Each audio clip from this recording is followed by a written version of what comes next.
Good afternoon in the East, good morning in the West, and good evening to those joining from Europe, Asia, and Australia. Welcome to U.S. Election Cybersecurity, New Challenges and Tools for 2026. This is part of a series of forums and conferences that USC has convened about election cybersecurity since 2016 here in the U.S. and in democracies on 4 continents. We all face the same bad actors, just in different combinations. This forum is being recorded and is on the record. Video will be available on the USC website. If you missed our spring election cybersecurity forum, Cyber Securing Democracy, that video is online, and we'll put the link to it into chat. Our next USC Washington forum will be next Monday, October 27th, a preview of the G20 summit in Johannesburg, part of our monthly Africa-US series. We'll have experts from around Africa by video, and we will put links to that online in chat. Now for today's program, we have speakers once more from around the country and the world. We'll have 3 groups this afternoon, one of practitioners who have held elections or face challenges in next year's elections here in the US, a second to bring perspectives from other countries, and a third to look at artificial intelligence and other new technologies, how they affect and will affect election security for better and worse. Our first speakers will be joining us here in person will be Jude Meche, who's been a speaker at our program since 2020. He's the Chief Information Officer at the Democratic Senate Campaign Committee, where he has served for more than 15 years. Jude has given cybersecurity awareness training to well over 2,000 members of Congress, chiefs of staff, campaign managers, and other senior national political figures throughout the country. Joining us online will be Kim Wyman, who helped our initiative in 2020 when she was Secretary of State in the state of Washington, and then again in 2022 when she was Senior Election Security Advisor to the National Cybersecurity and Infrastructure Security Agency. And finally, we'll have Scott Bates, USC's inaugural Election Cybersecurity Fellow, former Secretary of the Commonwealth of Virginia, Deputy Secretary of State in his home state of Connecticut, and the first senior policy advisor to the U.S. House Homeland Security Committee. So let's begin. Kim, why don't you start us off? Okay, I figured I was second. It's very nice to be here, and thank you, Adam, for the invitation to be part of this really great initiative. So, what I'm seeing in the election space, particularly with state and local election officials, is really kind of an attempt to try to backfill and fill in the gaps that have been created by the changes made at the Cybersecurity and Infrastructure Security Agency, or CISA. Since 2017, when DHS determined that elections were part of critical infrastructure, election officials over the next 8 years really had an opportunity to work hand in hand with federal partners from the FBI, from CISA, from the intelligence community to try to strengthen the cybersecurity and physical security of our nation's infrastructure in elections. And that partnership really did lead to some extraordinary things that we saw demonstrated in the 2024 election, particularly this communication and this hardening of election security across the country really prepared election officials for threats that they hadn't seen in earlier elections. And particularly, one example is we know that at least 250 election polling places and election offices received bomb threats during the voting period and on election day in the 2024 election. And yet, that kind of widespread disbursement over about 12 states we did not see any disruptions to voting and to ballot counting. And that really is attributed to that preparation that election officials did going into the 2024 election. And they anticipated that being a potential threat, and they had plans in place to be resilient and to respond to those threats. And I say this because in the last 7 or 8 months, we've really seen a scaling back by the Department of Homeland Security on their cybersecurity initiatives and their physical security initiatives with election officials. So, election officials at the state and local level are now trying to figure out how to rebuild those communication channels and how to continue that resilience in election security. And one area that we're really seeing this is how to use AI to be able to scale and respond to threats, but also to be a force multiplier. But of course, in the election space, AI is a little bit of a challenge because people have to be involved in those processes to ensure public, what I want to say, public support and public trust in that election space. So over the last 6 months, I've been talking to election officials, and what we're seeing is they're trying to figure out how they could leverage AI to be able to deal with all of the demands that really are on their time as resources are getting more and more constrained. And so probably the things that we're seeing, particularly in larger counties, is that AI is helping with things like basic functions of elections, voter list maintenance, for example.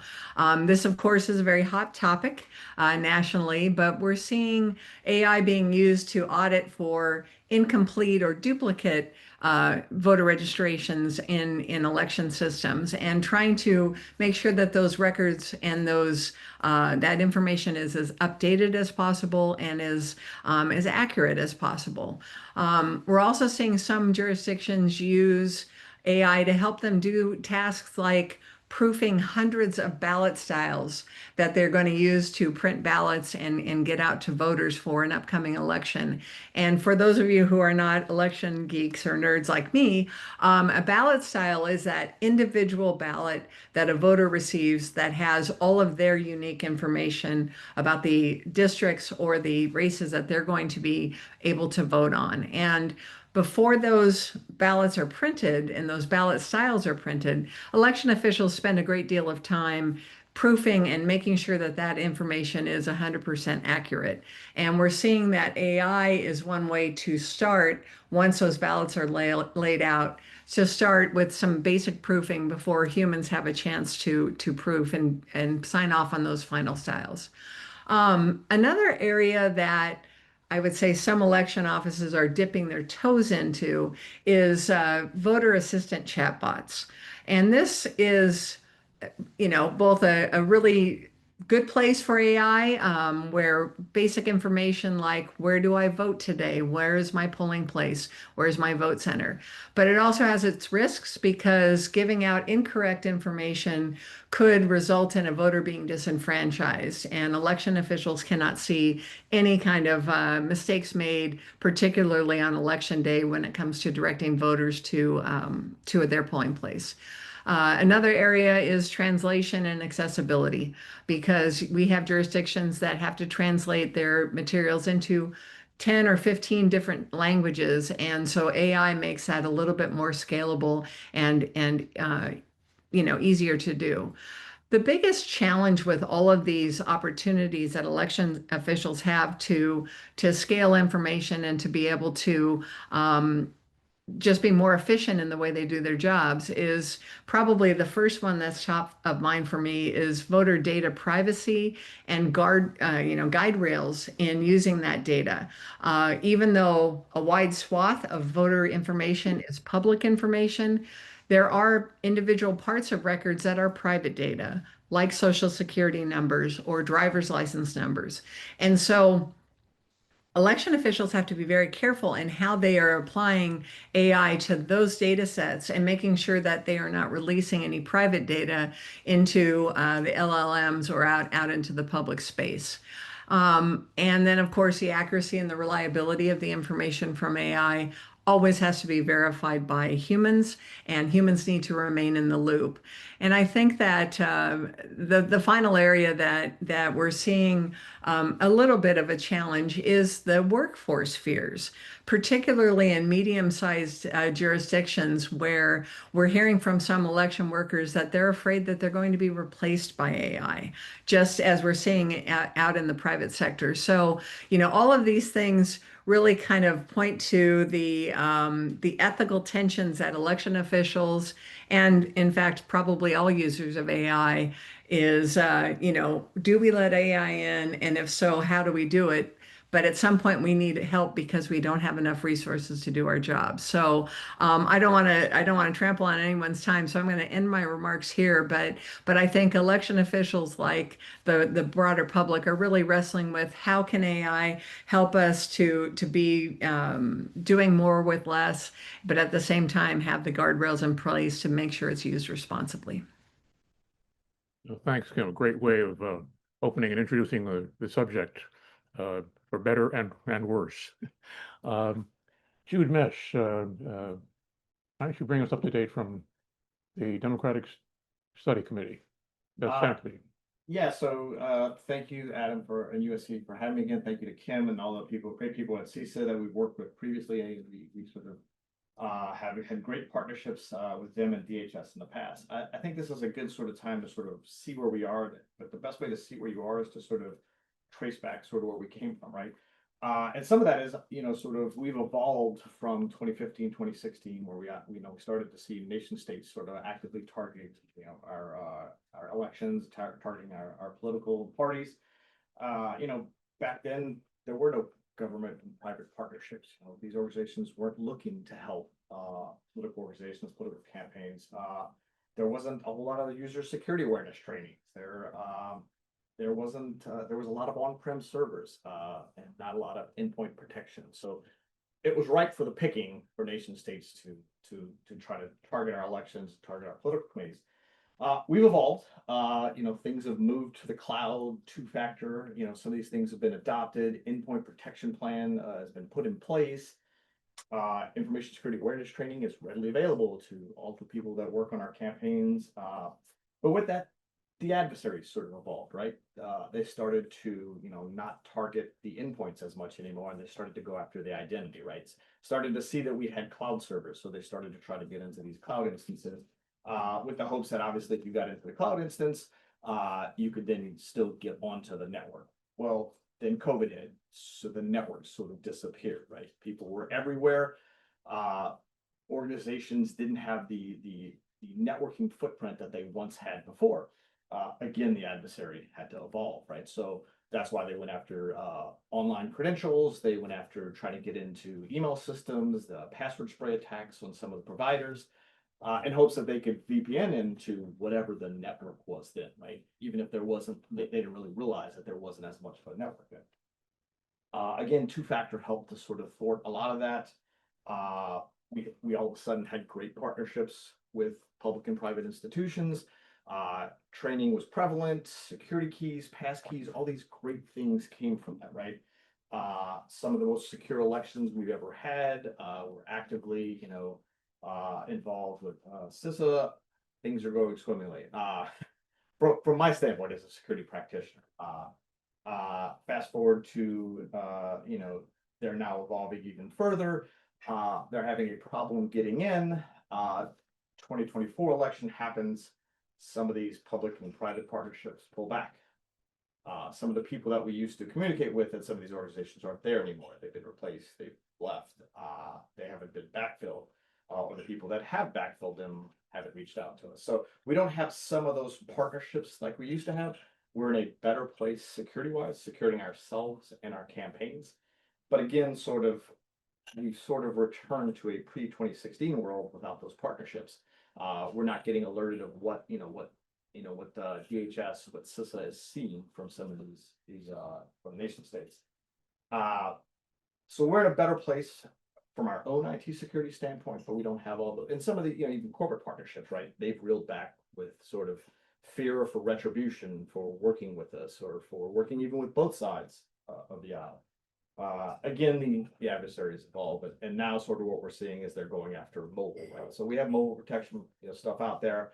But again, everybody has everything on their phone. So right, that's the crown jewels of, right, literally this week sort of, stealing the crown jewels. And they're not as easily getting onto the laptops. It's a lot of effort to get onto a mobile device. And the adversary usually goes the easier route, right?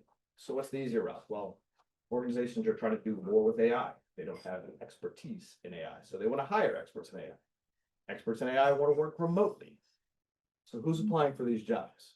Nation-state hackers are applying for these jobs. So we're actually seeing nation-state hackers apply for these AI jobs, deep fake the interview, get hired because they're highly skilled and qualified, right? And then they're remote, so they ship a laptop to these people. If not for some of the endpoint protection that we have on some of these things, we're now seeing that they get shipped to a laptop farm. And it's a known place where these little set up for, these adversaries in some of these nations to remote. So now they've received a laptop from you, they get an email address from you, and they're getting paid. So again, their tactics are evolving. The good news is we're picking up on it. We're catching it. We have things in place. I just wish we still had some of the public and private partnerships that we had prior to 2024.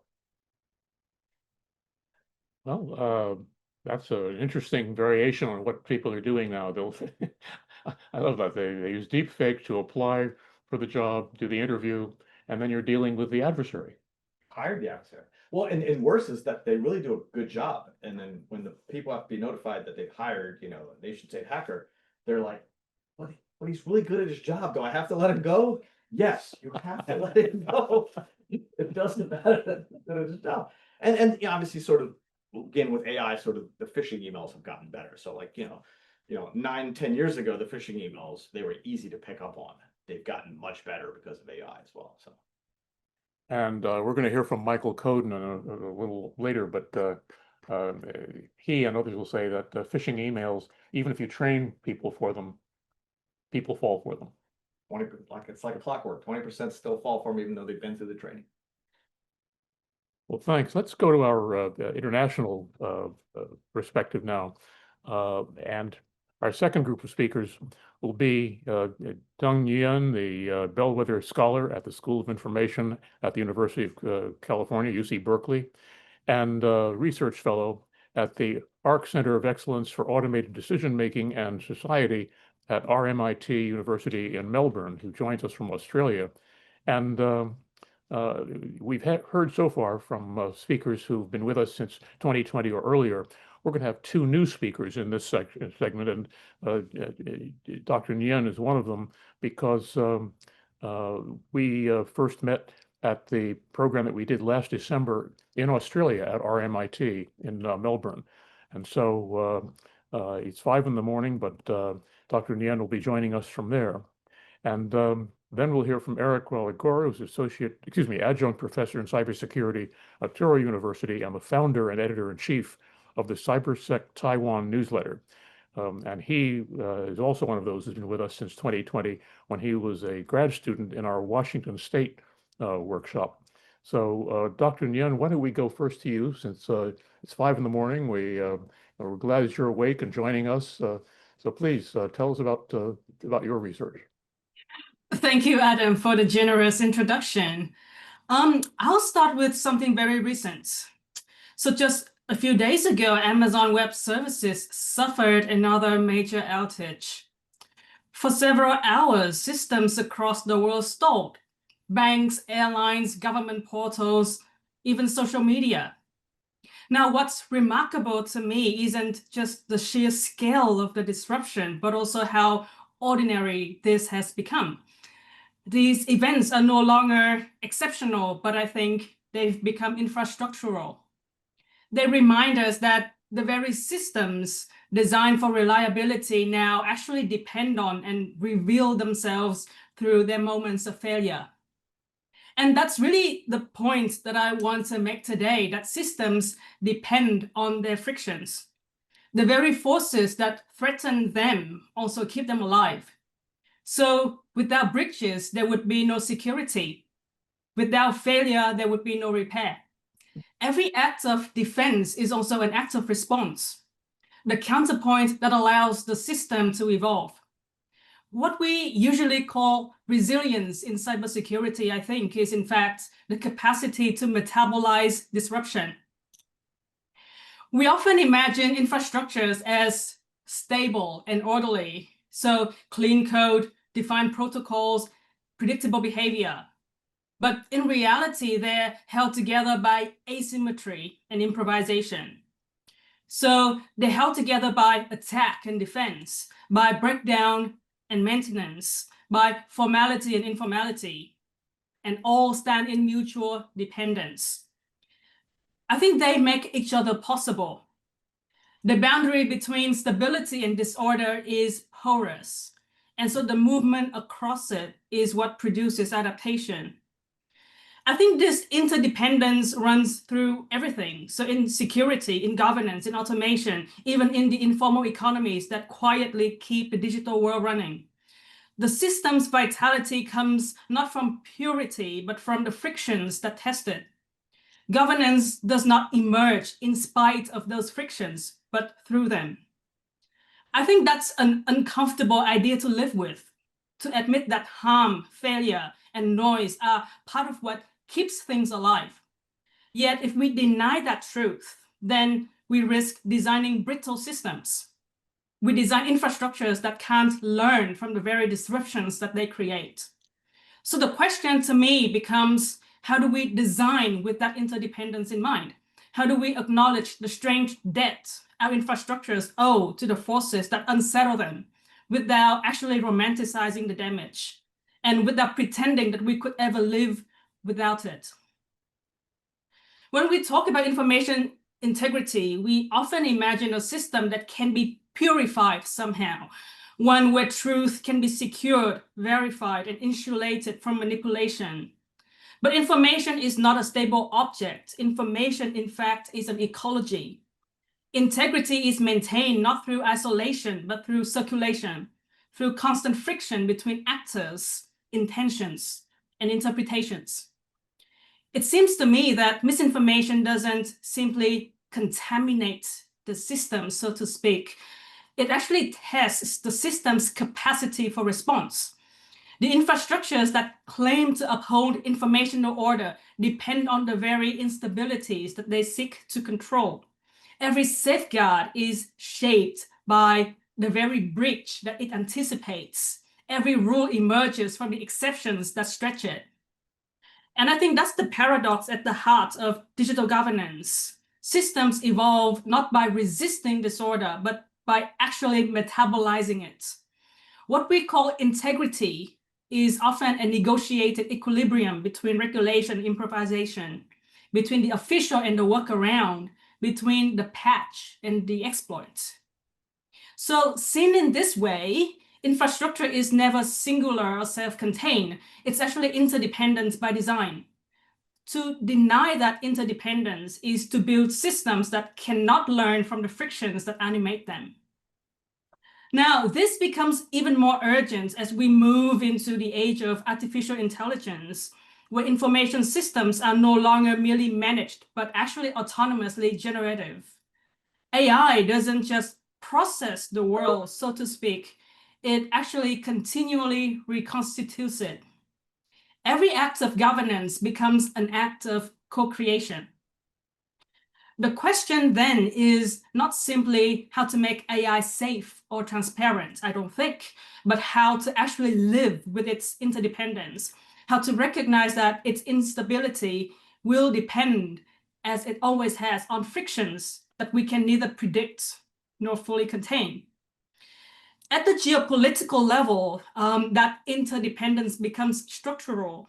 Artificial intelligence is not just a tool or a field, but it's actually an infrastructure that organizes relations of interdependence. The power to compute, to train, to distribute models is unequally distributed. And yet, even those at the periphery are indispensable to the system's operation. The so-called centers of innovation rely on the peripheries they render invisible. So on data labeled elsewhere, on energy extracted elsewhere, on labor maintaining servers and sensors across dispersed geographies. What we call AI governance often masks this uneven reciprocity. The narrative of alignment and safety conceals the fact that AI's vitality depends on what lies beyond its governance frameworks. So the informal infrastructures of adaptation, of repair, and of improvisation that sustain it when formal systems fail.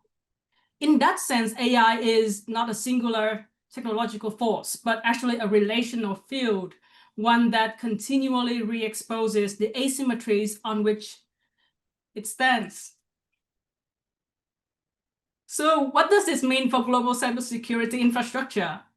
I think it means that security cannot be treated as a wall around the system. I think it has to be understood as part of the system's metabolism, the way that it absorbs, learns from, and sometimes even needs its own vulnerabilities. After all, I think someone has made this comment before. Cybersecurity experts cannot exist without hackers. So to design resilient systems, we must design for relationship between centers and peripheries, between formal and informal domains, between the infrastructures that we build and the frictions that keep them alive.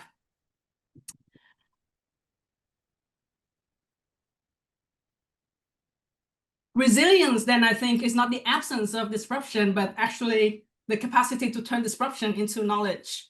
The art of cybersecurity in a global and generative age may not lie in perfect control, but in cultivating infrastructures that can think with their frictions, systems that can actually live, adapt, and evolve through them. So that was my time, I think. Thank you. Thank you, Zhang. And we see that the interesting paradoxes that you point out. Eryk, over to you. I know that you have have started and are editor-in-chief of the CyberSec Taiwan newsletter. And Taiwan is an interesting place because they know they're being attacked and by whom. We've done some programs there. So Eryk, over to you. Absolutely. Thank you so much, Adam. And thank you for inviting me for the first time. As you mentioned, this is my first time presenting here. And in addition to some of my teaching, I'm also an industry professional. I've done the circuit of consulting and throughout private sector and government. I currently work in global security operations for a technology company. And I do a lot of independent research too. I look at defense structures, democratic resilience. And so today I wanted to talk about a key word actually that Dr. Nguyen just mentioned, which is disruption. So this is a great segue, thank you. And so what I'm looking at is not necessarily a new type of attack or a technology, but I'm looking at how these changes have unfolded in the past couple of years and what we're seeing today. And so what we're looking at more as the active disruption, right? Which is short, high impact operations that are affecting availability and confidence, even when data isn't stolen or systems aren't breached in a more traditional sense. And what I'll be sharing today is, it's not about claiming that there's a new trend or making any predictions. It's more about understanding how this environment is evolving and why it matters for election systems and how these risks might intersect. And so if we zoom out and we look at the state of cyber attacks today, on the slide that would have been present here, I'd show that there is and some data points that there is a growing rate of attacks, right? And we're seeing this year after year. This is nothing new. Attacks are becoming more prevalent each year. And later we'll look at more of that frequency. We'll talk about automation and how the government sector is becoming increasingly targeted. But I also want to discuss about how organizations, like what they're doing to better catch these at an earlier rate, and how attackers are compensating with faster operations and broader targeting. So the result in this global environment is under constant pressure, and it's less about a single new threat, and more about this overall velocity and intensity. And that's the environment we'll look at. So there are four main objectives that attackers will deploy. And this is pulled from MITRE ATT&CK and CISA frameworks. The most prevalent is exfiltration. That's stealing data, right? That's like your ransomwares. There's collection, which is more of intelligence gathering and scoping out a system, right? Next is influence, and that is more of your disinformation, propaganda, influence operations to sway opinion. So this was the slide highlighting an increase in cyber threat activity that we are seeing, mostly just to lay the groundwork for the context that we are discussing. Oop, there we go. And as you can see, as I mentioned, there is this viable increase. 72% of organizations reporting an increase from the World Economic Forum. And if you jump to the next slide, Judy. Perfect. And this is what I was just discussing here. This is the four core types of cyber operations. Collection, exfiltration, we just talked about influence, but the main one, the one we're discussing here, is impact, which is where disruption resides, right? And I want to focus on this because there is a shift in the environment where this objective is becoming much more plausible. And if you jump to the next slide. Great. And I swear this is the last slide with a bunch of data on it, so do not fret. Great. So when I say disruption, I'm talking about attacks that interrupt service or availability, the kinds that cause downtime, confusion, or degraded access without stealing data, that exfiltration we talked about.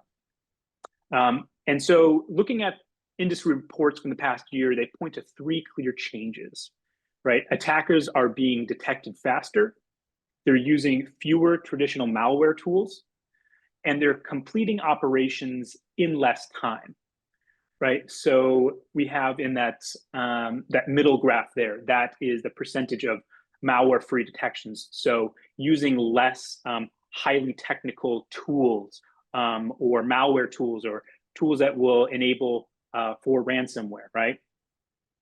And the graph on the right showing the dwell time, meaning the time that an attacker is inside a system to collect, to exfiltrate data, that has gone down. And this graph I know here is from the Google Mandiant report. It shows the Americas, meaning North and South, but this is also something reflective globally. They just didn't have the global chart there. But all of this makes conditions more open for attackers to pull off short, high-impact events before defenders can respond. And so it's important to be clear, though, that this doesn't mean disruption is a new dominant objective, but what it does mean is that the operational space for disruption is wider than it used to be. And so if you imagine the traditional attack model, which was infiltrate, move laterally, exfiltrate, exit, today's pattern is more short. It's probe, interrupt, leave. And so the speed and visibility of disruption is a credible risk now in ways that it hasn't been even just a few years ago. And if you jump to the next slide, Judy. Great. And of course, would not be a conversation about cybersecurity without AI, as we've heard so far in all of the talks. But I did want to talk briefly about AI specifically about disruption, right? So AI is reinforcing this shift. On the defensive side, it's improving detection and shortening response times, which is a good thing for stopping things like ransomware and data theft earlier in the attack chain. But on the offensive side, AI is also giving attackers new ways to automate reconnaissance and coordinate smaller, faster attacks, which is making disruption such as brief outages, defacements, flooding networks much easier to launch and harder for defenders to predict. So what we now have is a landscape where defenders are stronger in detecting intrusions and attackers are much faster in creating that noise. So AI, it's not causing disruption, but it's accelerating both sides of the race. And this is where the conversation starts to matter for elections, where continuity and public confidence depend on consistent access to information. And if you can jump to the next slide. Great. So when we talk about election systems, it's important that we're clear that it's about that core voting systems like tabulation and ballot processing, those are protected, and we're not talking about those. The type of exposure that this discussion focuses on is more about systems that must stay available.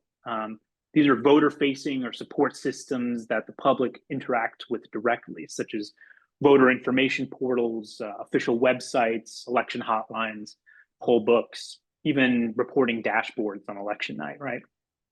So each of these plays a role in shaping public confidence. And even a short outage or access issue can create confusion and spread quickly. We all know this. These are the systems where short, fast disruptions could have an outsized effect. And we've seen a few of these instances that illustrate this risk in practice. If we could jump to the next slide. Great. So I won't dive too deep into these, but I will give you a high-level overview just for the sake of making the point here, right? So in Romania's presidential election last year, there was a coordinated attack that knocked out several government and election websites offline for hours, disrupting access to voter information and official updates. The quick recovery limited the damage, but public confidence was briefly shaken. Across multiple US states, election hotlines were overwhelmed by waves of robocalls that led up to major voting days. And this tied up election lines, preventing voters from reaching officials for any assistance. And so in response, the FCC traced this traffic to overseas carriers and then issued an enforcement to help prevent these actions. That's what that image is actually there in the middle. And then earlier in Arizona, earlier this year, actually in July, I believe, attackers exploited a vulnerability in the official candidate portal to alter candidate photos and text. So while no data was accessed, there were screenshots and defacements that spread all over social media before the page was even restored, which highlighted how this small disruption of defacement and disruption can quickly gain more public attention. And so these incidents don't point to a broad trend necessarily, but they do highlight how a brief, highly visible amount of disruptions can ripple across public systems and perceptions. Next slide, please.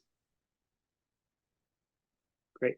And I won't spend too much on this slide either, mainly because many of you already know defensive measures and what is needed to be implemented for securing election systems. But defending against incidents like the ones on the previous slide, the most important thing is readiness, coordination.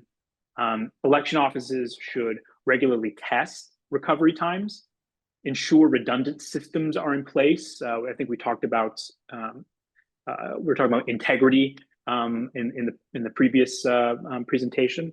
That is exactly what we're talking about here. And this practice to quickly communicate with public officials, having more of that collaboration that I think Jude was talking about as well. Working more with ISACs, for instance, right? Sharing that information. And the faster systems recover, the cleaner the message and the smaller the impact. Next slide, please. Last slide. Okay, great. Now this is the consultant guy in me wanting to put the how, why, and so what here. So I'll cleanly put that for you all.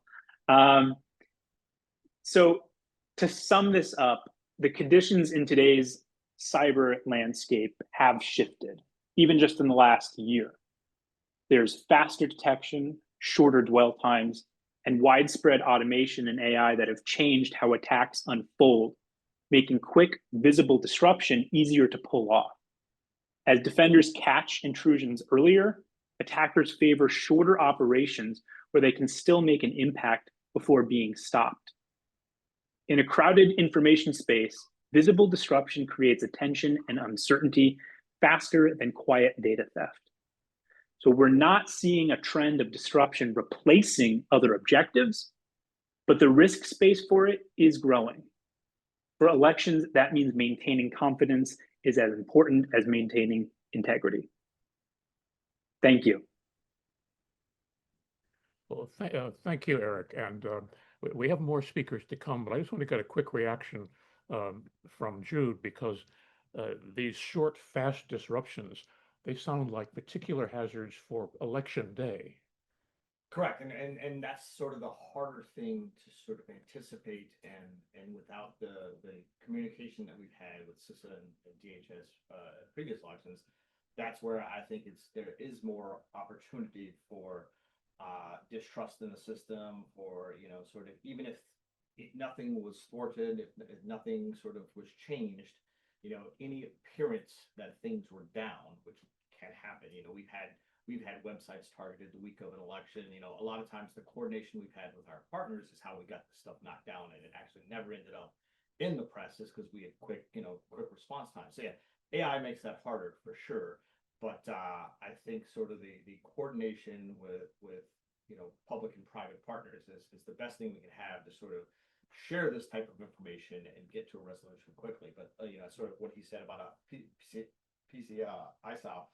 We have those both on the D and the R side now, so where we are sharing information even amongst ourselves, maybe not across party lines, but we do have those sorts of things in place now, and those were not, those 4 years ago that wasn't there. But again, sort of the bigger fear is obviously these disruptions are low cost things for nations to do, to sow distrust in our elections. We just have to be good about working with those providers and hoping that those providers will be ready on election day, lead up to election, to be on the same message about how we found it, we knocked it down, move along. Now, we had in one of our California workshops, we had a campaign manager in Los Angeles who said, if I go down election day in the morning, I could be dead because of so much that I'm relying on for that day. And so these short, fast disruptions are non-trivial, and if anything, more dangerous than something that might happen earlier in the cycle. Well, and for everyone who's joining us, please have your questions ready, because we're going to be getting to Q&A very shortly. But first, thank you, Young and Eryk, and we'll be please stay with us if you can, because we expect some questions from participants. But now our third group of speakers specifically on artificial intelligence and future technological threats and defenses. And we'll have Michael Coden, co-founder and associate director of the cybersecurity at MIT Sloan Research Consortium, and with nearly a decade of experience at the Boston Consulting Group, where he served as the global leader of the cybersecurity practice and continues to contribute as a senior advisor. My colleague, Luca, Luceri, a research scientist at USC's Information Sciences Institute, focusing on machine learning, data, and network science, investigating abusive and malicious behaviors on social media. Luca was also part of USC's 2024 USC Election Integrity Initiative. And last, and I was joking saying that he's going to be the cleanup hitter, since baseball is very much in the sports news. Khadem Badiyan is co-founder and chief technology officer of Polyguard, which provides real-time proactive defense against deepfakes and AI-powered fraud. But first, Michael, let's start with you, and the floor is yours. Thanks, Adam. Thanks for having me here. It's a little hard to add anything about AI, given how much Kim, Jude, Dang, and Eryk have mostly talked about AI. So I think where I would direct my remarks is make no mistake that our election systems are under attack by nation states, and these are military grade cyber attacks.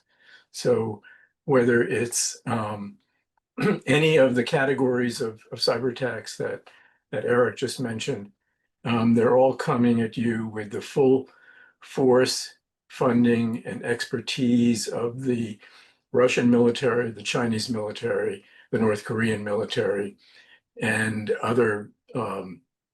and the Iranian military. So these are really sophisticated attacks. They have enormous funding and enormous resources to attack our election systems.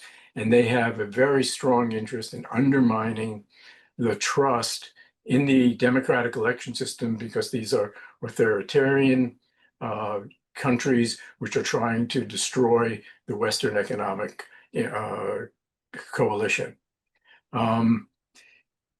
One of the things that was mentioned, and I think is really important or there were two things that were mentioned that I'd just like to pull on a little bit more and emphasize.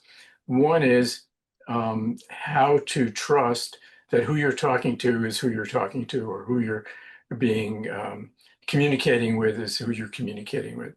A recent case that made the news, Eryk Engineering, a British firm, had one of their accounting clerks had what he or she thought was a Zoom meeting with the CFO and several other colleagues in management, and was instructed to make 18 different payments totaling $26.4 million to the accounts of the adversary. And this was a Zoom meeting with people that person thought they knew, and they were all deep fakes created by AI.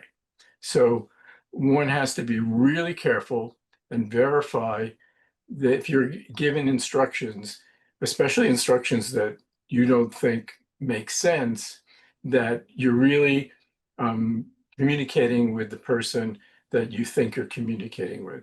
I can't overemphasize that in election cybersecurity enough.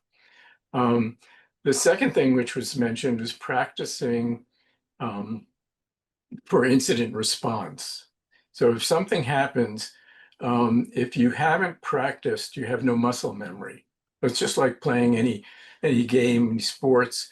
And so there are these, we have these concepts such as tabletop exercises or war games, where you make believe, or you create a scenario, or you have somebody in your organization create a scenario, or someone outside your organization who is even better, to create a scenario where you're being hacked in a variety of different ways.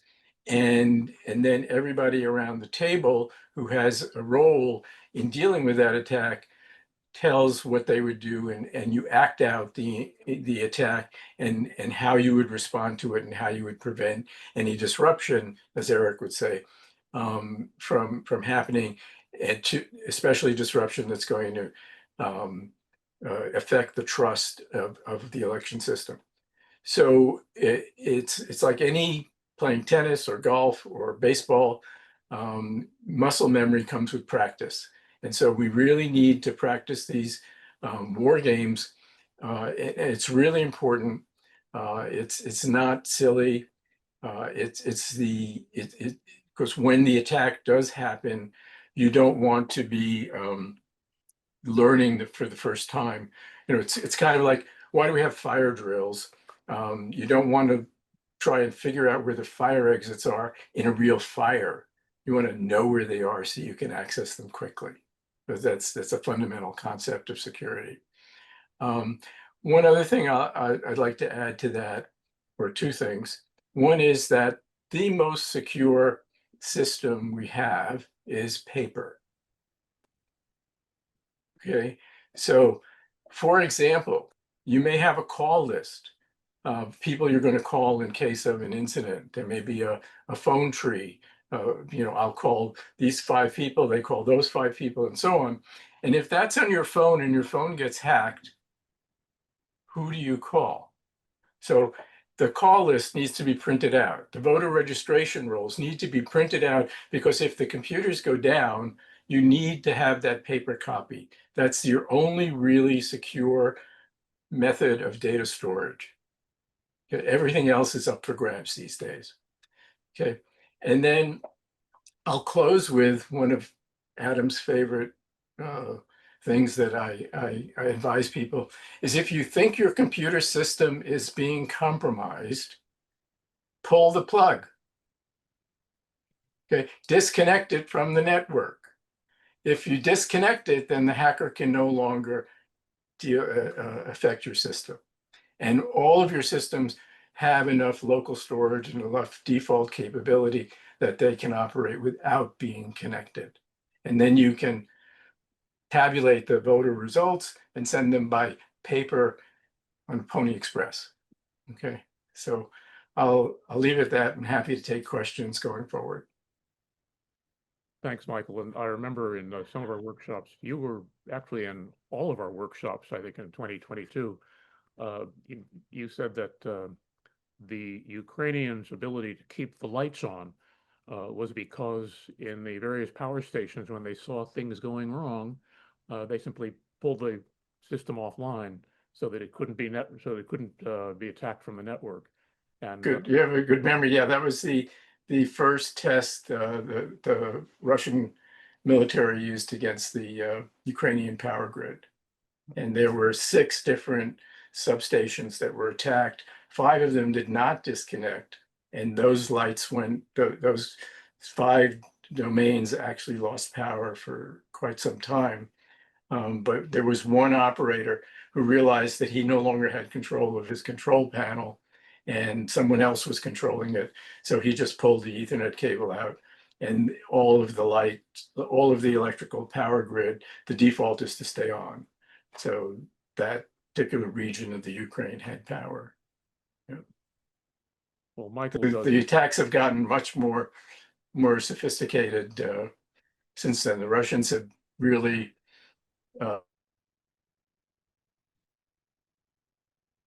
used the Ukraine as a great laboratory for their cyber capabilities. yes, we've seen things develop very, very rapidly there. And we had a program in a workshop in the UK about 1.5 years ago. And we had a speaker from British intelligence. We couldn't use his name, couldn't photograph him. He's in an auditorium. Anyone could have taken out a phone, taken a picture, but he said, please don't take my picture. And he said that for British intelligence, what they do to verify the person who's on the phone, now this is 1.5 years ago, is everybody has to do this. So I looked at him and I said, what is that? And he said, it's because right now the software can't do the back of the head or the ears very well. It will. But that was how British intelligence, going up to the cabinet level in the UK, was verifying who was in a video call. Luca, you've been doing a lot of work about social media, and that's a big part of disrupting the elections and campaigns. So please, Luca, the floor is yours. Thank you, Adam. Thank you for inviting me. It's a pleasure being here. So as you can see from the very simple title, I'm going to go through the potential application of generative AI and how it may change the landscape of election security. I'm going to start from this very nice overview from a paper written by Emilio Ferrara at USC about the potential malicious application of generative AI, in particular when it comes to election integrity and application in socio-technical systems like social media. Malicious application that range from deepfakes, not only videos, but also audio, used to create some reputation damages, AI-powered botnets, networks of inauthentic accounts like bots, used to manipulate public opinion in coordinated campaigns, orchestrated influence campaigns, to target the misinformation campaigns, where generative AI can create credible content at scale and personalize it to resonate, to make it resonate towards certain demographics or give certain audiences, and also synthetic identities. So AI created personas that may impersonate real human beings on these platforms. I'm starting from these because all these ingredients come together when it comes to influence campaigns. I guess everybody here is aware of these campaigns. Here is a quick, and I'm going to be short on this. I'm going to give you a short overview of how these campaigns work. We know that the orchestrators of this campaign create personas, inauthentic personas, ranging from inauthentic accounts like bots to human operators and their combination thereof. And these inauthentic personas work together to create content and spread it on social media platforms.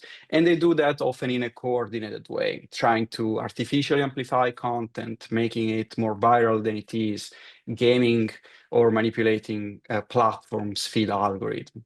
And the main problem of these, as we know, is that organic legitimate users endorse, reshare, and further amplify this content, which can even be picked up by media outlets. Now, what we are doing, and now actually we have seen already how this is potentially alarming and problematic across different domains, including election, including foreign influence campaigns, trying to manipulate domestic conversation. And recently, this is further exacerbated with the use of generative AI. OpenAI itself already uncovered many different campaigns powered by ChatGPT, originating from many different countries. So AI, of course, is making things more scalable, more credible, and also more sophisticated in the way content, as I said before, can be tailored around certain demographics and resonate with certain audiences. Now, what we are doing with my group is to create systems to automatically uncover these coordinated networks of inauthentic accounts that drive these campaigns.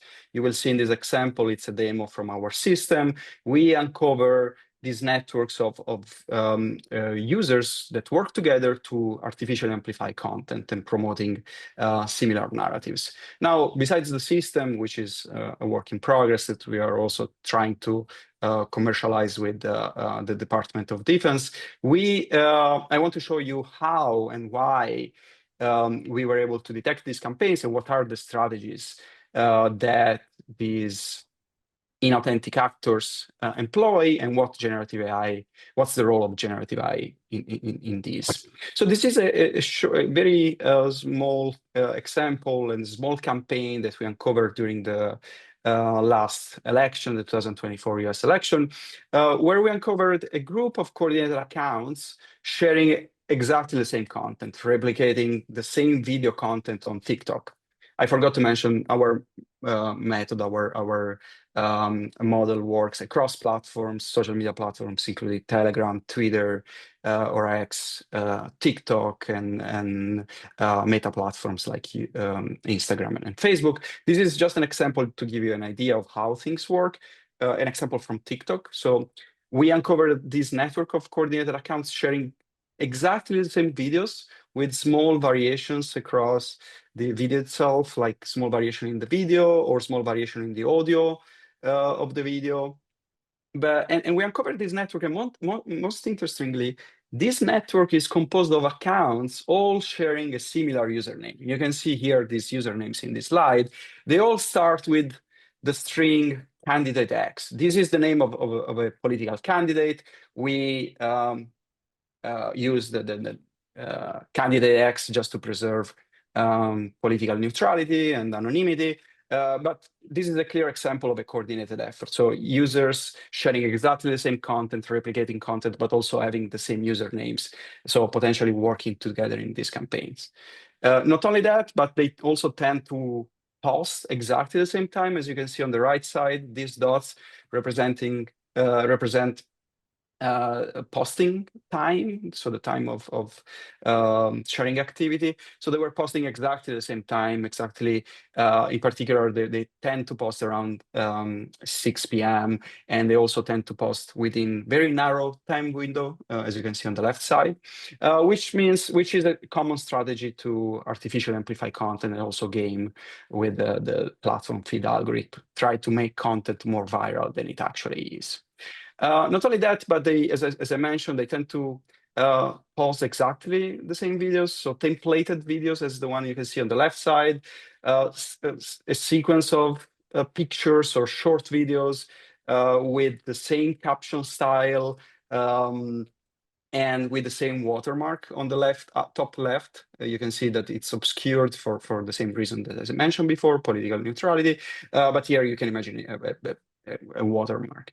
And one of the first application of generative AI that we found here was not only about some fake videos or videos generated by AI, but the use of synthetic voiceovers. So voiceovers that were used to describe the video itself. I'm gonna play a couple of them just to give you an idea. In 2025, we need a leader who will unite us, not divide us. This flip-flopping shows a lack of principle and consistency.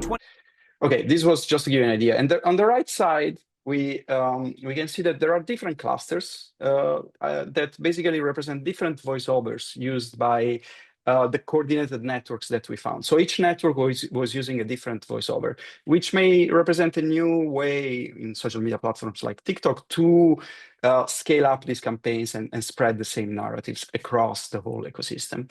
Not only that, but we also found instances of use of audio deepfakes, so videos with speech resembling the voice of a political candidate, which appear to be legit, but it's not. And we verified this with spectrogram analysis and other techniques, comparing the real voice of a political candidate, the green dots on the left slide plot, with the videos that we find, that we have found on TikTok. You can see that these represent very distinct clusters, showing and suggesting that these were audio deepfakes. So this is just to give you an understanding of which kind of techniques have been used or are currently used in this space. But the next question that we are trying to address with our work is, okay, what if an adversarial entity, a foreign country that wants to meddle with election, for instance, try to employ and deploy actually generative agents into social media? And will they be able to self-organize? Will they be able to coordinate and adapt to different audiences and promote certain narratives? So we created a system powered by LLMs, large language models, where agents can, where we can simulate this behavior. Of course, we didn't employ this into the wild, into social media platforms for ethical reasons, of course, but we simulated this behavior. So we have here an example where each node in this network represents an agent, an automated agent powered by LLMs. And we have different kind of agents. We have the information operation agents, the IO agents in gray, and then other agents, organic, legitimate agents, representing agents from two political sides. And you can see that as the simulation goes by, these agents tend to cluster into two distinct communities, as we may expect for human users. We have the left side and the right side. But what's important for us is to understand the role of the gray users, the information operation agents that we are trying to study and explore the capabilities of these automated agents and see if they are able to self-organize and to coordinate. And this system allows us to explore the interaction and the content generated by these automated agents into these systems. For instance, we can look at interaction among them. For instance, we can look at how two information operation agents interact with each other. For instance, this represents a reshare from a given IO agent of a content generated by another IO agent. And you can see that, okay, this content were reshared because we can also ask the LLM agents why you perform this action, why you reshared content of a given user. And you can see some signals of coordination, and this comes without any human guidance. It says, for instance, this agent says, that retweeted this post because it strongly supports a given candidate, and this aligns perfectly with the campaign objective. Or looking at another example, we can look at an information operator agent resharing content from an organic legitimate user saying, okay, I want to reshare this because it expressed strong support for this candidate, but also retweeting these will help amplify the message and show my alignment with the user's views, potentially attracting more engagement and followers who share our interest. So you can see some reasoning capabilities that are already embedded into these automated agents that allow them to coordinate and self-organize a campaign without human intervention. And with this, I'll close my presentation here. A few references if you're curious about this work. Thank you for your attention. Thank you, Luca. That's really interesting three-dimensional visualization of the way you're conducting research and relations between these models, between these actors. Fascinating, fascinating. And now for the final speaker, who is going to talk about some of the uses of new technologies on the defensive side. And on a positive note, if you can, for us. I'll do my best. Yeah, so the first thing I wanted to mention was, I think when there are revolutionary tools like AI, which seem to introduce so many different new attack vectors, I think it's really important to note that most of them are actually not that new. Most attacks are just now, as some other people have mentioned, are now just more scalable, more personalized, and faster and broader, right? And I think the over-rotation on detection, which tends to be the AI solution, which is like, oh, we should just use AI to detect AI to fight AI. I think the over-rotation on that is really dangerous, because when you use detection models and they don't detect the thing as being fake, it gives you a false perception of the thing being real. And so that's the first thing that is really important to note, is that that's not what it's optimized for. It's optimized to tell you this is for sure fake. And if we don't know that it's for sure fake, we don't know what it is. We don't know that it's real. We don't know that it's fake. And so, yeah, not detection, then also at the same time, I think a lot of the solutions have already been mentioned today, which is speed and authenticity. I think those are the two pillars of success. And it all starts, I think, with preparation, right? Kim earlier mentioned that they were prepared for, in the 2024 election, for bombing reports. And so they actually didn't have less voter turnout because they had already anticipated this is a threat, and so they had prepared for it. And as Jude mentioned earlier, they used to have like these, I mean, I don't know what the relationships are, but with public and private companies and partners where you can actually implement takedowns of false content or of malicious disinformation. And I think that's all super important, and like everyone's doing the best they can. It's always been the solution. And then I think for speed, it hasn't changed all that much. What needs to happen, right? I think a lot of the disinformation events need to be treated as cybersecurity incidents. So like the metric being time to remediation. How fast can we identify, verify, and then issue a correction for this attack? So, you know, in cybersecurity, it's, you know, minutes, not hours. And in this case, maybe it's hours, not days. But I think the preparedness step really helps you with that, because now you have relationships and you know what remediation looks like. And I think someone else mentioned that like actually running through the motions, I think it was Michael, running through the motions and doing the fire drill is a super important step. And then the last piece I think is authenticity. And for some of these relationships with partners, I recommend content provenance, which is like implementing open provenance solutions like C2PA, the Coalition for Content Provenance and Jude is Authenticity. nodding. I believe it's the Coalition for Content Provenance and Authenticity. And they have really great open standards where you can actually tag your campaign materials so that journalists and other partners can verify the source seamlessly and instantly. So I think that's super important. And then I think one of the super interesting attacks nowadays is like deepfakes, and as Jude mentioned and Michael mentioned, in interviews, right, or in calls. How do you know that the person you're talking to is the person that they're claiming to be?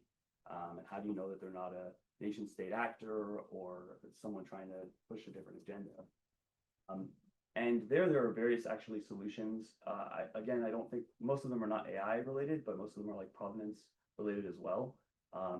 And different identity solutions where you can verify the identity of someone before they enter a call, or verify the identity of someone on the other end of an interaction. And I think for that, again, like being prepared and standardizing channels of communication for before these attacks take place is really, really important. Yeah, I think that's like there are vendors, I think everyone's doing everything right. But most of the tools are not actually, I'd say most of the AI tools are used to support AI, to support people that are trying to do takedowns and trying to do things on their own. And really the solution is in workflows and relationships and building the proper processes and tooling. Yeah. Well, one thing that Michael has also said in all the workshops that he did with us in 2022 was part of the drill should be getting to know who you should notify in law enforcement. In the US, it should be the FBI, I guess, but in certain cases, it should be those who might be dealing with foreign intelligence. So that's part of it. But I think we've heard over and over again, we're starting to get questions. We'll get to your question in just a minute, but over and over again, we've been hearing about speed, how rapidly things are happening. And Jude, you'll remember, wasn't there a presidential campaign where they said speed kills? Was that the Clinton campaign, I think? Being able to respond again. Rapid response is where rapid response came Exactly, right. War rooms of rapid response. Right. We have a question from KQED in San Francisco, which is you've been discussing attacks from Russia, China, Iran, and others. I have an answer to this, but I'd like to throw it open to anybody who wants to answer this. What about attacks coming from domestic bad actors inside the US, which obviously is a factor? Anybody want to take that? I'll just note that attribution is also a very tricky thing, and is becoming much more complex. So we're looking at cyber actors within the US, which could be part of multinational criminal syndicates, gangs, right? If they're more sophisticated. If it's homegrown, domestic, it can be less sophisticated. That's also the reality where, and I talked a little bit about that in the disruption piece, which is it's more of a hit and run, right? That doesn't need to be overly technical. This can be something that is, cheap and quick. And so, while there are many attacks here in the U.S., it's still a complex menagerie of threat actors. One reason that in our workshops for USC that we focus on Russia and China in particular is that I believe, and please someone feel free to contradict me if this is not correct, but we think that they probably are the most advanced technologically and financially. They've got the money and the people, and in fact, there is one, I remember one development, I think it was a couple of years ago, where Putin set up competing bureaucracies to see which ones could be the most effective at disrupting US elections. So the international actors tend to be the best prepared. It's Adam, historically that's been the case, but I think that the tools that are available, certainly through the use of AI, are enabling a wider population of adversaries and bad actors to be more damaging. And so I think there is a concern about internal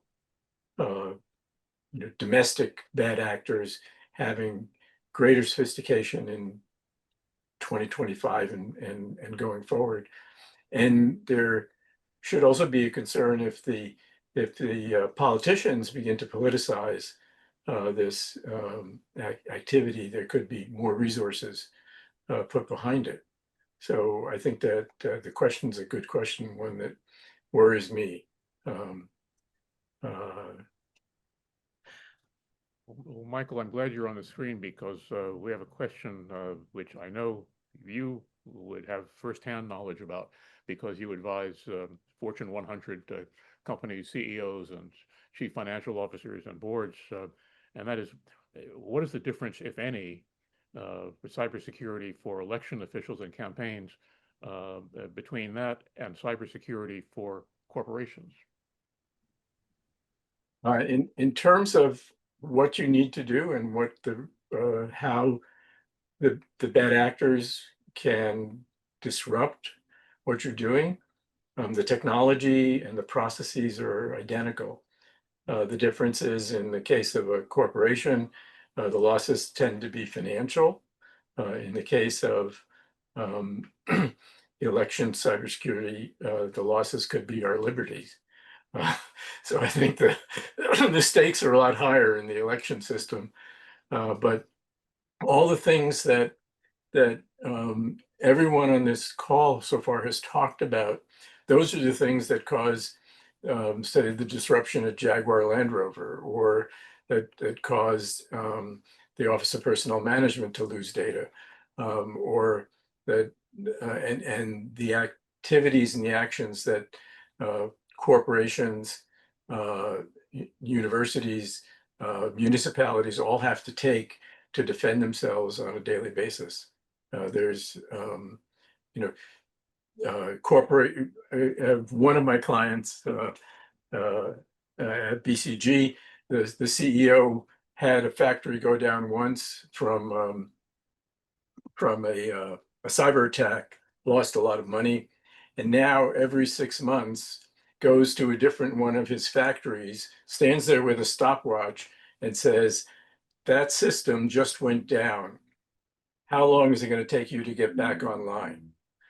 And he just, everybody's worried about when is he going to show up and how well are they going to do. And so they practice dealing with those situations and build that muscle memory so that when it eventually will happen, they'll be able to take care of it. Kim Wyman, I see your hand up, and you certainly have dealt with elections as Secretary of State in the state of Washington and then nationally in 2022. So, Kim. Well, a couple of things that I think sometimes we over-rotate on assuming the intentions of the bad actors or trying to group them into domestic versus foreign. And I think you have to remember that for these adversaries, particularly our foreign adversaries, their motivation is one, and probably the most unifying thing, is they would like to bring the United States down from within. Because quite frankly, and we cannot lose sight of this, it is much more cost effective for Russia or China or Iran or North Korea to invest in some cyber influence campaigns than it is to buy a tank or a plane or a bomb. And I say that because I think so often it's easier for us to say, oh, the Russians were trying to help this candidate or trying to hurt this candidate for political advantageous a political advantage, when in fact all they want to do is pit us against each other. And the minute we start going down to trying to figure out why they're doing whatever that is, if it's a financial motive or if it's a political motive or whatever, we're losing sight of the bigger picture. These threats are coordinated. They look at these as tools, whether it be a cyber attack, a physical security attack, or an influence campaign. And they use when Russia is looking at us this way, they're looking at all of those as tools. And so I think it's really important to never lose sight of that. And that the challenge for domestic actors in particular is Americans have a First Amendment right to say what they want to say. So if someone wants to call an election into question, which we certainly have seen since 2020, they have a constitutionally protected right to do that. And that's another tool our adversaries use against us. So it becomes trickier. And I bring this full circle because this is, I think, what we're seeing in the current administration of this recession of CISA in particular's the tools that they gave to local and state election officials. Part of that is in response to a belief that much of the mis and disinformation work that happened under the previous administration was designed to suppress conservative voices. And that overcorrection that is happening now is actually making us weaker with our foreign adversaries. So I caution anyone wherever you are in the political spectrum to don't get caught up into this idea that this is just to help Republicans or help Democrats or hurt either side. It's a bigger chess move than that. And I think oftentimes we as Americans play checkers when our foreign adversaries are playing chess, and they're being very strategic and being very strategic in the long term. I'll get off my soapbox now. That's a very specific example of what is different between the attacks on corporations usually, and because Michael, I think, would agree that it's usually financial, it's usually for ransomware, as opposed to these attacks on elections and campaigns. Jude, you had a comment. Yeah, I would just say sort of, so the difference between sort of corporate and political and sort of targeting and attacking. Obviously, when you go to work for a corporation, a lot of times that's a physical location. They give you an email address, they give you a computer, and you can build a fence, if you will, around that sort of infrastructure. Employees tend to be there more long-term, tend to have more resources for this sort of thing. But we're talking about a political campaign. The average employee works for a political campaign for less than 18 months. A lot of times less than 9 months. So a lot of times it's BYOD, bringing their own devices. They're not giving a corporate account. And we're trying to secure them against nation state actors, military trained nation state actors who have no rules. They can target your personal device, they can target your personal email address, they can, a number of very different ways that they can go at you. Because if you're compromised on the personal account information level, social media accounts, or at your work, your campaign account, in the press, it doesn't matter. The campaign has been compromised, right? The campaign has been derailed. They're answering questions in the press about how this happened, versus if, Joe user at Corbex their personal email address gets hacked, negatively affect the corporation in the same sort of way? No, if they didn't exfiltrate information, right? It's a lot harder. The budgets are smaller, and also what CISO is going to go, what cybersecurity expert is going to want to go work for a campaign for less than 18 months? It's just hard to, it's a lot easier at Corbex to recruit that top tier talent that's going to get stock options and, an office and benefits, whereas, it's a lot harder when you're talking about a campaign less than 18 months to sort of build it, secure it. And then now the good news is it's all tore down after that. So that's part of our process, is literally we burn it all down cycle by cycle. So, if somebody does get a foothold in, luckily we're able to sort of burn it down and build it back up. But that's also part of the benefit that corps have, is that they've built this giant fence, this moat over time. Campaigns just don't have that. We have opportunity for questions from those in the room. I wonder if you could come to be a little closer to our microphone, either sit next to Jude or next to me, so we can hear you more clearly. While we're getting this set up, we have a question from someone from the League of Women Voters who is asking about observers. How do trained, certified observers provide more feedback for elections? It tends to be on a local level. That's obviously not national observers, because one of the beauties, if you will, of our elections are they are localized, right? Sort of, they are not federally controlled. You would have to go to who on your local level does those sort of trainings for observers, but it definitely does happen. And one of the advantages the United States has is we have several thousand election districts, and each one seems to have different times, methods, and ways of voting. So, and roles, right? So, like, generally speaking, it's hard to influence a national election or even a statewide election because you need to do it across very small districts. And if you increase the vote in a district by 10,000 when there were 800 people voting, it's pretty obvious that something bad happened there. So you have to do it by such small margins across different voting machines, across different voting procedures, across states. You know, it's a lot harder than it sort of sounds. It's easier to just say, you know, to throw caution into the wind and say, you know, all elections are not secure, your vote doesn't matter, and then people don't show up. That's what nation states hope to do, right? You know, not to say they're not trying to affect the rolls and voting in different places. It's just a lot harder to affect the actual numbers in a way that is beneficial, you know, across multiple districts. okay, we have a question here in the room. Sure. I guess my question pivots off of what Kim said, and the question probably to Kim and Jude. One of the hopes as CISA or the federal government steps back, that perhaps there would be NGO organizations capable of stepping in. But Jude, you said something in your opening remarks about how also some of this corporate and NGO support is also stepped back a little in terms of election security. So forward looking, how realistic is it in 2026 and 2028 for there to be collective action, either inspired by an NGO or by a bunch of corporations working together or something else to have backstop what is needed from particular election officials for security campaigns a little bit? And is there any hope possibly that it is not done in a partisan manner, or is it just a reality that there's not going to be a bipartisan solution right now to election security in support of particularly state and local election officials? So I know you're coming at it from a partisan. I definitely come at it from a partisan stance. I mean, I worked on bipartisan efforts like this and others because I do believe that sort of securing our elections is a nonpartisan issue, right? Like, I don't want to have an advantage because we are more secure than the other side, and you know, I would hope that would be the case on the other side as well. You know, I would love to win in a fair fight, but I mean, answer your question honestly, I'm not very hopeful for 2026, as I've seen sort of, you know, when the staff isn't there at CISA, the people that we've talked to, when the sort of, you know, the institutional knowledge in the building has left. You know, these people are, whoever it's, if there is somebody who has backfilled some of these people, they're trying to find their footing and they're trying to figure out what they can say without getting in trouble.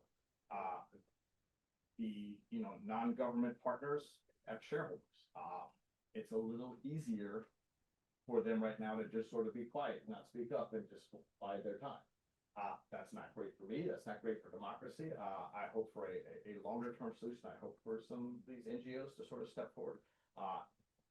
In the meantime, sort of, we have strengthened our own security. We're in a better place than we were, you know, say 10 years ago. But it's not, you know, we were in a better place in 2020 and 2022. You know, even, you know, when that was a Republican administration administering the elections, you know, we were working with them and we had faith that they were doing the right thing and that we would get information if it was helpful in securing our infrastructure. So I don't have that confidence right now. I'm a hopeful optimist that sort of, you know, by 2028 we're in a better place. But I would love for the non-governmental organizations to step forward and sort of, you know, into that void. And there are organizations we work with that, like, you know, largely go unknown, that we do share information on our side, and I'm sure it's happening on our side as well.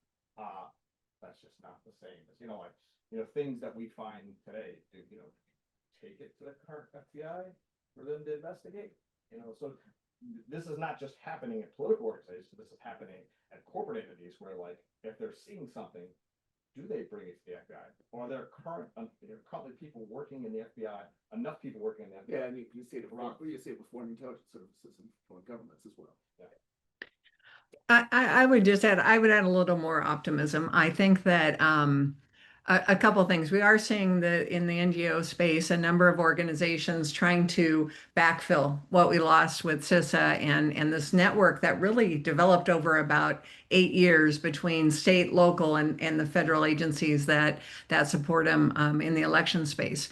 So we're starting to see that shift. For example, the Center for Internet Security, or CIS, who created and operates the MSISAC and the EIISAC.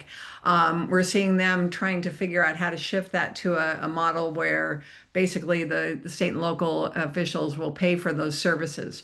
One of the things that I think is going to happen on the state government side is the infrastructure that was built out over the last 8 years in fusion centers that operate in some states. There's multiple fusion centers. Some of them it's 1 or 2 locations. Fusion centers are where law enforcement and government entities come together and share information and do some of that planning and the tabletop exercises and those types of things. I think there's going to be a much bigger role for those to play in states, and that communication that we developed at the national level before, and now will be kind of connected through those fusion centers. And I think that state and local governments are stepping up. And the biggest challenge is resources. If you are Los Angeles County, or you're a large entity like Orange County, California, not to be California centric, but they're well resourced and they can do a lot of things to fill the gaps. I worry about the small and medium-sized jurisdictions who are just trying to figure out how the 2 people in the office are going to conduct the next election, let alone trying to figure out how they're going to share information with the federal government. So I think, just to close out these remarks, I think the other piece is there is a loss of trust between the locals and the feds. And I think we just saw that in Arizona when the Secretary of State's office had an intrusion by Iran, and the Secretary of State did not call the federal government to let them know what was happening. That's a problem, and how we build that trust, I think, or how we rebuild that trust is going to take some time. And I'm hopeful we can get past the bipartisan, or be in a more bipartisan solution rather than the partisan one we have now. I know Nguyen in Australia wants to come in. I just have a PS from the person from the League of Women Voters who asked the question, saying, just noting that voting is local, but also state and national. And so the League of Women Voters has a national network, just to clarify that. I think we all knew that, but just to make certain that we knew League of Women Voters is indeed a national network of organizations. So, Nguyen. Yes, thanks, Adam. It's such a privilege to be in the room and to hear all about the various opinions from the main experts. So I've taken so many notes, and so I'm going to try to pass my own terrible handwriting in my remarks or my response. But I think so. I'll start with myself. As someone trained in philosophy, more of the continental variation, but not exclusively, I'm hearing a lot of binaries in the room, and the philosopher in me feels like it's my duty to try to unsettle them a little bit. So borders, I think, are rigid on Earth, but in cyberspace, they're quite porous.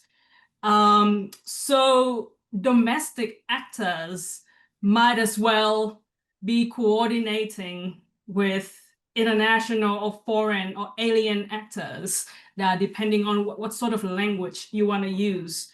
And I think that's not even a controversial notion. We do know that the network properties of the internet allow these things to happen. I'm hearing adversaries versus friends. Sometimes that's also a hard distinction to make. I'm hearing, state actors versus civilians, and I think that's also a hard distinction to make, given how I think I'm hearing. I heard someone say in one of the presentations that there's a real pipeline from being a government security advisor to becoming a hacker elsewhere. I think if I heard that right. So even, state actors versus civilians, I think that's also a porous binary, maybe. So by extension of that, state versus corporation, I think also is quite blurry, because governments do outsource their security work to contractors routinely. So I'm not sure how to think about that if we cling to these binaries so strongly.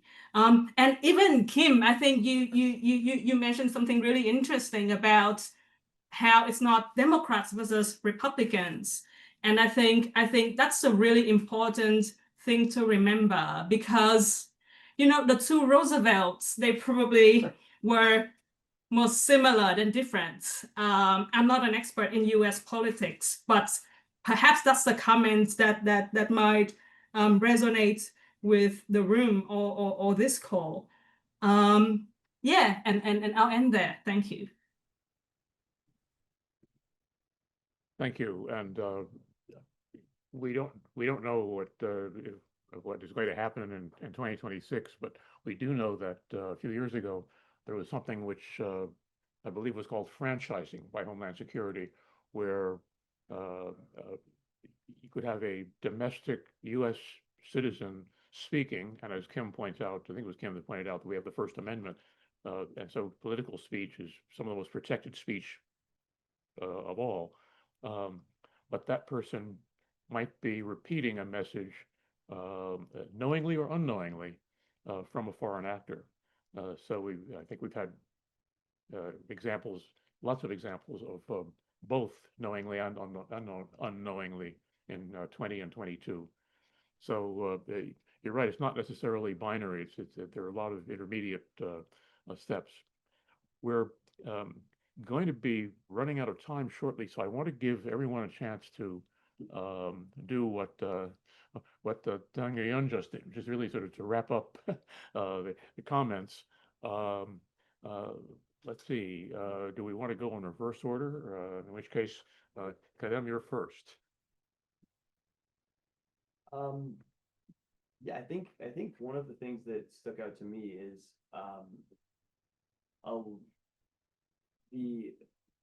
I forget who made that point. I think it was Eryk. The point around it's really hard to attribution is really hard, and I think it's super important to keep in mind what Kim said is like some people are playing chess, and so this can be really strategic. Like a lot of disinformation campaigns are very strategic, but attribution is really hard to do, and it's very important to not do wrong.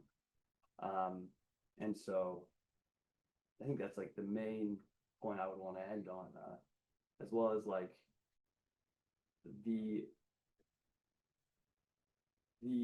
amount of things that were done on paper and are now being digitized, and the amount of conversations that were had in person and are now being done remote. I think, as Michael said earlier, paper is the most secure, and also in person is the most secure. And if you have really high stakes conversations, it's really important to do those either in person or in an environment where you have authenticated the person's identity and you're aware of who they are. Yeah. Luca, if we're talking about chess versus checkers, I think that your animation showed this. If anything, it's three-dimensional chess. Yeah, I mean, I want to echo this concept of attribution, how challenging it is. Also, potentially due also to the rise of generative AI as well. I will share an anecdote with you. In the past, it was pretty easy to attribute a campaign to Russia or China because of the way they were sharing messages online. They were spreading textual content with small grammar mistakes or common mistakes for Russian speakers. As of today, these actors can use generative AI tools like LLMs to refine their English, to polish the content they want to share, to make it even more credible and potentially target or tailor this content to certain demographics. So I think it's a powerful weapon, which does not only make things for everybody working in the security of this or integrity of this campaign, integrity or security of the election, but also to attribute this campaign to certain countries or actors. So yeah, it's a cat and mouse game where I believe that practitioners, researchers are doing their best to design tools to uncover these campaigns, but also the very same tools are used by these actors to make things more sophisticated and somehow circumvent this moderation action or go uncovered during their job. Michael Coden, I thought when you and I were undergraduates, the internet was created as something that was so resilient that messages were always able to get through. Now that structure may be changing, looking at the attack or the disruption, I don't know, I want to call it an attack, the disruption of Amazon Web Services and how that took down so much of the internet. Do you think that we have new vulnerabilities now? Oh, we certainly do. And part of the vulnerability is our dependence on the technology. We have, as as was just said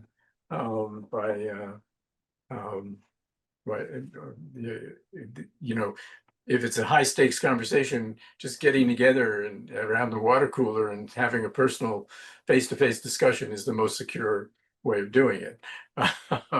So going back to some of the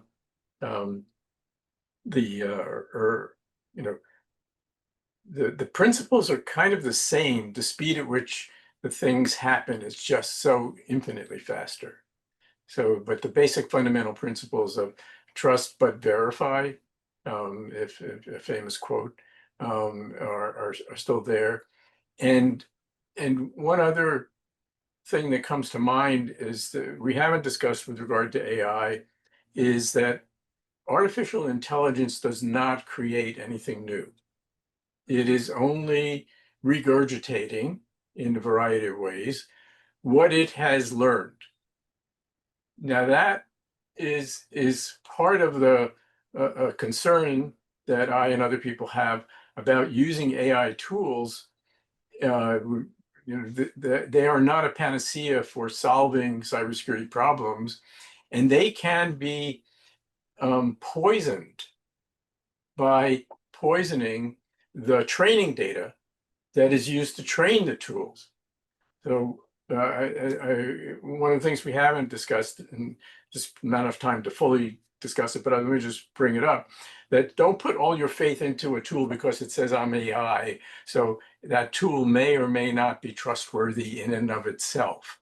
And our adversaries, nation states as well as domestic adversaries, are using poisoning the AI training data poisoning attacks, as well as all the other attacks that are available to them. So it may be that your AI tool may or may not be trustworthy. And so the human in the loop, as Kim said, that expression, humans have to be checking everything that's going on. There's some university in Arizona did an experiment with a self-driving automobile where they put stickers on a stop sign, and the AI in the automobile interpreted the stop sign as a 35-mile-per-hour speed limit sign. So it's really important to have human in the loop here. Check whatever tools you're using, make sure that what's happening makes sense to you as a human. Eryk, your thoughts as we get ready to close. Yes, and thank you. And thank you for inviting me. And I think I realized what caused the disruption to my presentation at first is because I'm a Bruin at a USC event. So I'm sure there's some connection there. One thing I like to address at the end of these types of conversations is the importance of collaboration, both foreign and domestic, right? That to me really is the glue in creating actual resilience, okay? Foreign, we talked a little bit about in the Q&A here about attribution and nation states, if there's more domestic, or what about the domestic threat, right? Well, in an area that I focus in, which is more China-Taiwan focused, right? Looking at the gray zones, as Deng brought up there, there's this gray zone of cyber as well. And a lot of times nation states like China will use other regional actors like Taiwan as a sort of sandbox, as a testing ground, right? This is battle-tested campaigns. Soldiers are getting battlefield experience, deploying attacks in common language and culture. It's easier for them to do this. But they do that also not only to attack the regional actors, but then to repackage what they've learned and deploy it to the US, to Australia, to other places around the world, right? And so the importance of working with our allies, with our friends in these other nations that are experiencing these types of threats, that is so crucial, right? Because they are going through this experience, and we might, maybe 6 months, a year down the road, be facing very similar tactics, right? And threats. And then internally and domestically, I think creating more of this whole of society cyber resilience, right? A lot of buzzword there, but truly, working locally is so important. I'm going to an event this week in Madison, Wisconsin, that is focused on local city and state cyber awareness and what civilians can do for civil defense, right? It's about not only educating our officials and business leaders, but it's all of us, right? This affects every one of us and what we can do to help prevent any of these attacks. That is so crucial. So the foreign, the domestic, collaborating is essential. And you're right about sharing information among democracies. Right next door in Canada, that we did joined an election cybersecurity forum over a weekend, and on the Sunday of the conference, a few blocks away, the conference was in Ottawa, a few blocks away, the Prime Minister of Canada said that China was aggressively hacking into elections to try to change the results in the western part of the country, in British Columbia, to try to get more pro-Chinese representation in Parliament. So yes, it's very important to share resources. But instead of looking next door right now, we can go back several thousand miles away to Deng Nguyen, if you're still with us, if you want to add anything more to your previous comments. Yes, thank you. Maybe this is one last metaphor that I'd like to unsettle, and this goes straight into the heart of the art of cybersecurity. I think is that of a firewall. I think the metaphor of the firewall is the wrong metaphor, because security cannot be treated as a wall around a system. I don't think a more vital and lively and perhaps more true metaphor is probably more visceral. It's metabolism. How do we metabolize disruption into knowledge? that then helps us build better systems, more resilient systems. Thank you, Don, and thanks for getting up very early in the morning there in Melbourne. Jude, Meche, we just heard a phrase from years ago, trust but verify, and what we saw coming out of 2020, I guess, was the phrase zero trust. So, how do you deal with that? So yeah, as things move to more remotely, sort of less centralized, obviously zero trust becomes more important, right? Because you don't know if the thing on the other end isn't who it says it is. Identities are being stolen, right? That's part of that. The easier way to break in now is to somehow have somebody's identity. And the answer to that is forms of multi-factor authentication, right? Whether that's via Zoom, turning your head, whether that is, we've had people who now, as part of the hiring process, they require you to come and actually in person. We'll fly you out.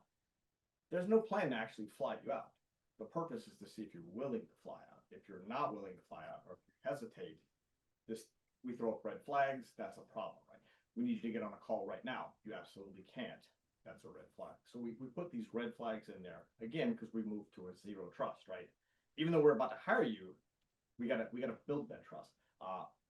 Financial movements, payments. A lot of organizations have moved to two-factor there. We will move a smaller amount of the payment. Then we get on the phone with the accounts payable person we know at the other organization. We've transferred funds. Can you confirm the amount? If you can confirm the amount, we'll release all of the funds. But we don't just release big numbers quick and early. So I think that's zero trust is the way to go with all of this, but it's seemingly to be like with respect to identity, with respect to financials, there needs to be some other form factor to sort of like verify you are safe. I'll revisit sort of towards election security. I know I sort of probably painted a pessimistic sort of view on where we are. I'll restate that to sort of say everything's sort of relative, right? My viewpoint for 2026 is pessimistic, but that's relative to where we were in 2020, 2022, 2024. Because I saw the well-oiled machine, I saw the communication coordination work well, right?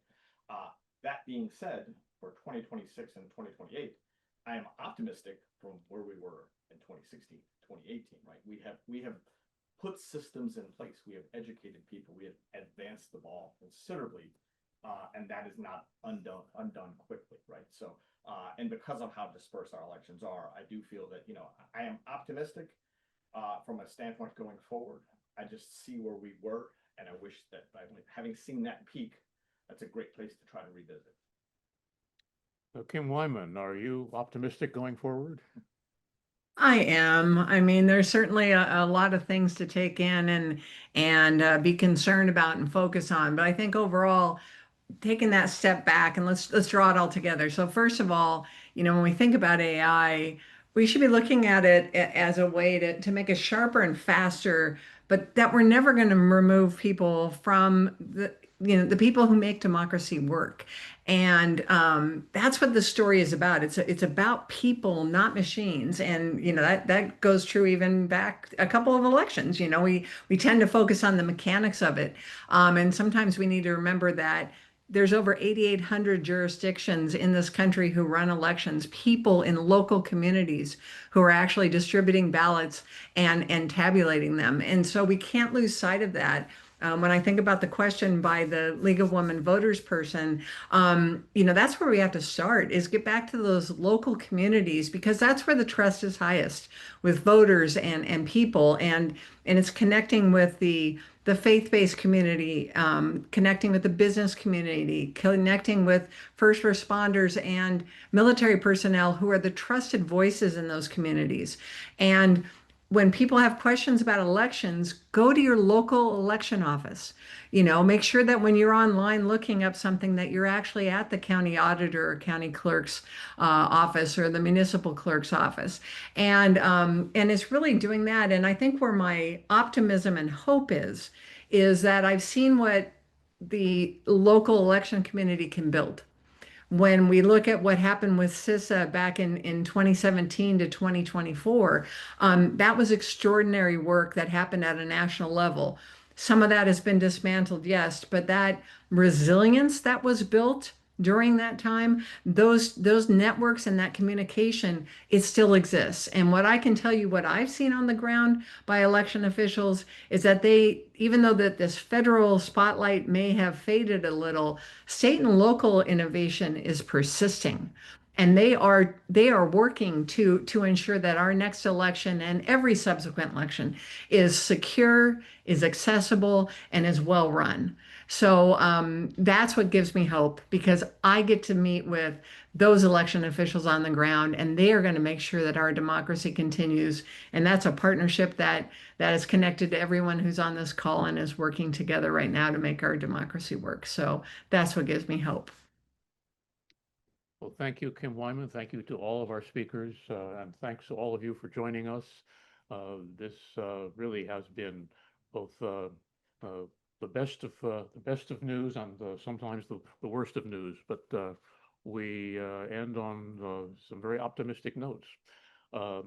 So again, our next USC Washington Forum is going to be next Monday, October 27th, a preview of the G20 Summit in Johannesburg with experts from around Africa. We'll look forward to seeing some of you then, and we hope that you'll all join us for our next Election Cybersecurity Forum, which will be in 2026 as the elections are getting underway. Thanks for coming, and until our next forum, we're adjourned.